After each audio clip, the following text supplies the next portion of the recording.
Hello, ladies and gentlemen. It is your boy Lunchbox FTP, and I am back with another Last Cloudia video for everybody. So let's get right into it. But before we get into this arc breakdown, I would just like to say I'm sorry for the bad quality of the last videos I uploaded. I made a mistake by saving them onto my device and then uploading them to YouTube, and it took about half the quality away. So that's my fault, and I have found a way to make sure that doesn't happen this time. It will not be in 1080p or 4K yet. The program I am using is a free program for now. I have to save up a little bit more, and then I can use the paid version. It's a yearly subscription, so it's not too bad. Just gotta save up a little bit. And when I do this, the videos in general not only will have a higher quality look, but the channel itself should be getting a solid upgrade. You know, intros, outros, all that cool stuff. There's a lot more editing with this program once I pay for it. But anyway, without further ado, let's get into it. We are doing the Arks today. So we go down here and, let's get into it. Let's just go right for it. Basically, without Arks, your units are nothing. If you try to do fights in this game without Arks, good luck and may the force be with you. Because these Arks are highly, highly important. Even an R Arc. If you don't have an SR or an SSR, just use an R Arc. There's a scaling system. So an my bad. An R Arc is one of these here. It's a rare. I have a bronze bottom tier Arcs. Then you got SRs. I refer to them as super rares, SR for short. They have a gold bottom here. Alright Arcs, not bad, but not the best. Then you come over here and you got SSRs, super rare Arcs is what I, think they mean. I could be wrong. Feel free to correct me if you know the true terminology. I'd appreciate that, because that's just what I've been referring to it as. But they are, pardon me, they are almost top tier. And they are very good Arcs. For the most part, these are going to be the Arcs you're using when you're like, oh, I got a great Arc, it's going to be an SSR. If you get a UR Arc, you are lucky. Very, very, very, very lucky. There's been people that have dropped hundreds of dollars, from what I've heard, on Reddit posts and stuff like that have just dropped crazy whale money just to get a UR Arc, just for a chance. And they finally got it. Some don't, they just wasted all their money and they're mad, and that's where the gotcha comes in. So I mean, if you're gonna come into this game and you want the top of the top of the top stuff always off the bat, be prepared to spend money, because it's a gotcha game. But if you want to come into this game and play it free to play friendly, just have fun. Just have fun. Spend money if you feel like it. That's a great way to approach it, because this game does not demand your money. It really does not. This game does not demand your money. It demands you to be weeby. That's it. If you're not weeby, you're probably not going to like the game, because a lot of it is very weeby-esque, so to speak. I have nothing against that. I'm with that.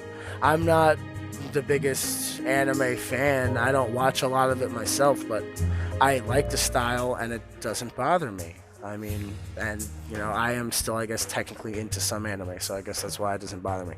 But that's not the point. The point is that's the biggest demand, is for you to like its art style.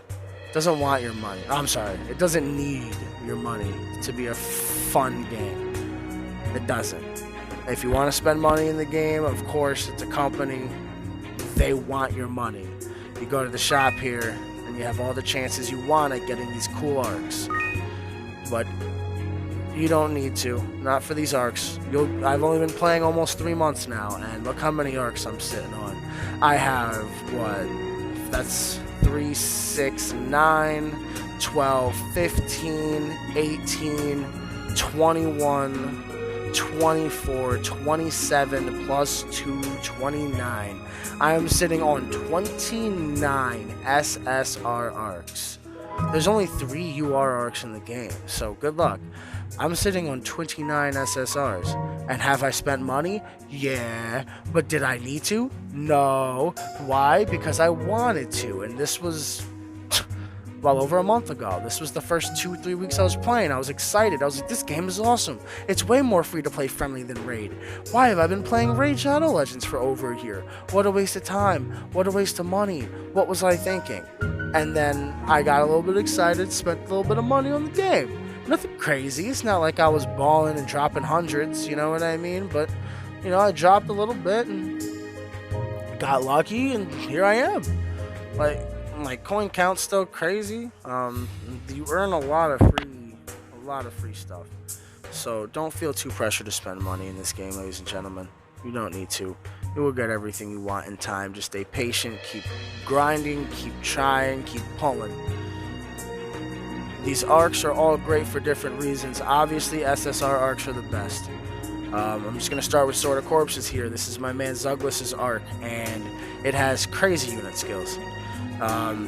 Real quick, AP gain, 300, 420, 420, all that. That's how much you need to master the skill on your unit.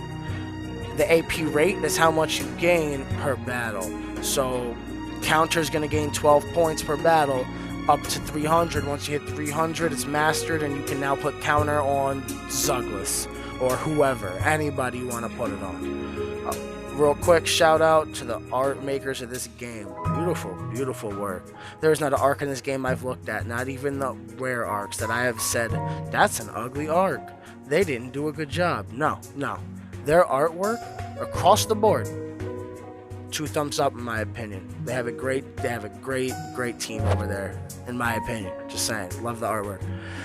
So that's another cool thing about the arcs. Arc Ether over here. Arc Ether is going to be filled with Etheron, and by getting lucky when you're playing battles and having the arc that you want fill up with a little bit of Ether.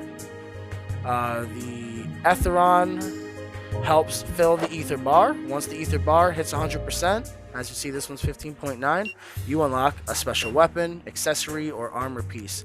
This one is the Cursed Sword Crest Bane. Nothing. No HP, no strength, nothing. But every time a battle starts, you're getting plus 25% strength of mind. I'm sorry. Let me rephrase that. Your strength is going up 25% based off your mind. Your mind is your magic defense. Your magic defense will then be cut in half. But if you're in a battle that you're not going against magic damage dealers, you don't necessarily need that magic defense. So being able to take 50% of it being gone and changing 25% of that into more damage for you to deal, beautiful trade-off. I wouldn't use it across the board. It's not going to always be great, but awesome weapon. And like I said, all arcs are either going to have a special weapon, special armor piece, or a special special accessory, whatever, at the end. They're all different, but they all are useful. They're all better than what you'll get from buying weapons and armor and accessories from the stores in campaign, because that's normally where you buy stuff from until you start getting Arc Ethers filled. Arc Ether also fills, I believe, with duplicates.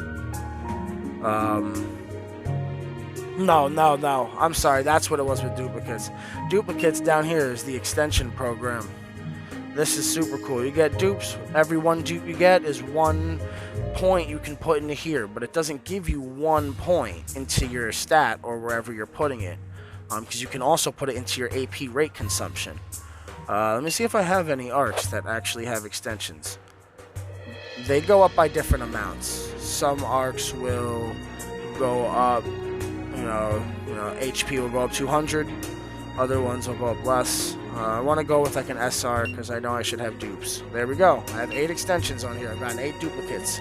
So I can come over here, and I don't have these unlocked yet because I got to be 6, 8, and 10.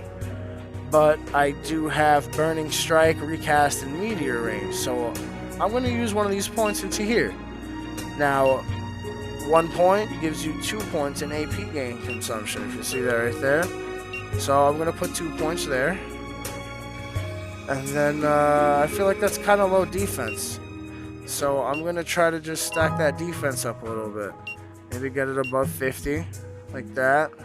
It's maxed out, so that's as much as you can add. They do have maxes for certain ones. So I got it above the 50 that I wanted. That's awesome. Then I'll slap 1 into HP. Hit OK. All my duplicates were not wasted. They have made the Ark that I would be theoretically using better now. So Arks being the duplicate system for Arks in this game, well thought out, very free to play friendly. Another 2 thumbs up in my opinion. Another reason why I love this game.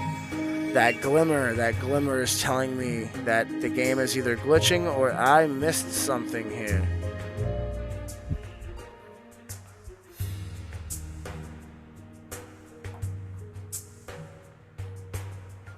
Nothing. Looks to me like the game glitching out. You see? There it goes, but there's no glimmer showing up. Okay, well, they have some sort of audio glitch going on. What are you going to do? You know, no game is perfect. I'm sure I'm not the only one experiencing that. Maybe I'll send them a support notification for that. No big deal.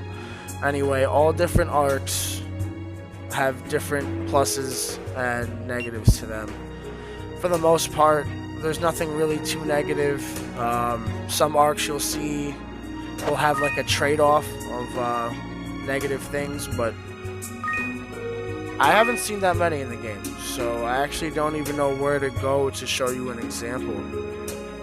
More than often, you're not going to have to deal with anything negative from an arc. And another thing arcs have, like this, you'll see actually, some arcs have arc skills. You can tell because beforehand, it says it right there under the rank of the arc skill. You click on that, and then you click here, and you see their skill. This skill, March of the Saints, restores MP to all allies and greatly restores everyone's HP. Beautiful move. Does not work in arena. It'd be pretty busted. But in all other battles, it's just there and ready for whenever you need it to save your life. So that's a great skill. Pardon me. And yeah, to level up these arcs, they all require souls. Certain ones require blue souls, certain ones require red souls, and that's the main reason I was saying level up your soul caps before anything. Your red and blue soul caps matter. Not only because it's your energy, but it's your lifeline for getting your arcs great. And the better your arc is, the stronger your character or your unit will be. Each arc does take away souls per battle. The higher the level of the arc, the higher amount of souls will be taken. This is level 5, it's at 930. If I go to my level 10 arc, the Sword of Corpses, it takes 4,400. Now, that does seem like a lot. It would be if you were a beginner, and I mean, in all honesty, if you're a beginner, you wouldn't even be able to get an arc to level 10. So that's not a worry. In all honesty, don't worry about that. Leveling up your arcs happens over time. Just, make sure you're doing it to arcs. You want to be doing it to arcs that are universal, I'd say, when you're early game. Before, I'm more mid-game right now. I know I have a lot of arcs and stuff, and I do have a lot of good characters, but they're not all where they need to be an end-game player, and I still have a lot of progression to do myself in campaign and arena. I've been an event focuser. There's been a lot of cool events lately, so that's why I am not that high up. But overall, anyway, sorry, I was off topic. Overall, basically with these arcs, I don't really think there's anything that I've really forgotten to tell you, except for the library here. This is the last thing I think I'm going to show you. The library, as you level up the arcs, you get little backstories for the arcs themselves. It kind of makes the game feel more lively. I like it. I don't think it's a wasted detail. I think it's a great idea. It shows the heart that these people have put into this game. Beautiful. And every time you hit a certain level with that arc, you get a bonus reward. So when I hit the 7 here, I'm going to get 300 crystals, which is awesome. When I hit 10, I'm going to get an Etheron, which is even more awesome. It's great. So that's another thing as well that's important. I showed you the library. I showed you what Arc Ether's about. Told you about the arc attributes and skills. AP rate, unit skills. These unit skills, actually, they can go on anybody. So don't feel like you have to only use attack up 3 on your main DPSer, because you can put it on whoever you want. You can really turn anyone into anything in this game. The thing is, some people are not going to be as effective at it, so you don't want to turn someone who's a magic or a magic user that for healing into a DPSer with physical attack, because they're going to do a fraction of what someone that is just meant to do physical damage would do. And yep, like I said, duplicates in this game aren't bad. Just use them right, use them on whatever points you want. And that's about it. It's been your boy Lunchbox FTP. I hope you enjoyed this content. There's more coming in the future. Please don't forget to like, subscribe, and hit that notification bell. You all have yourselves a lovely day. Peace.